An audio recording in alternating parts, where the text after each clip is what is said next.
Pamumunuan ni dating Supreme Court Associate Justice Andres Reyes Jr. ang binuong Independent Commission on Infrastructure ng pamahalaan na mag-iimbestiga sa anomalya sa flood control projects. Ang detalye mula kay Naphtali Velarde. Opisyal na inanunsyo ni Pangulong Ferdinand Marcos Jr. ngayong araw ang bubuo sa Independent Commission on Infrastructure na mag-imbestiga sa anomalya sa flood control projects. Pamumunuan ng komisyon ni dating Supreme Court Associate Justice Andres Reyes Jr.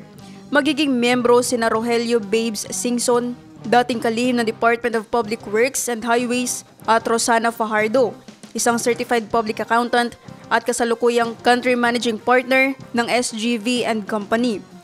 Tatayo naman bilang special advisor to the Independent Commission si Baguio City Mayor Benjamin Magalong. What are the Commission's powers? Well, there was a discussion, of course, as to what were the powers to be granted to the Commission. And the debate centered around whether they will have subpoena powers and they can also hold people in contempt. Well, upon discussion, we felt clearly that the subpoena powers were necessary.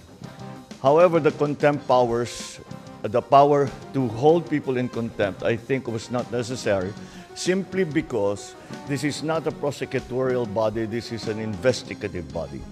So what the Commission will do is that they will investigate, they will call people in, they will subpoena records, they will conduct hearings, and once they have their findings, they will forward those findings to the proper agency. Should it be the Ombudsman?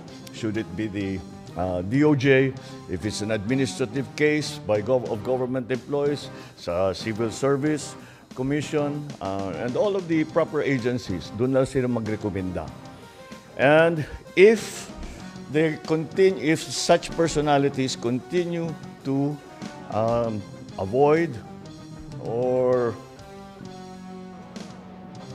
not cooperate with the Ombudsman or the DOJ, dun sila makokontempt. So we do not lose that power or capability to hold people in contempt should they not cooperate, should they not respect subpoenas, etc. Naphtali Velarde, iMinds, Philippines.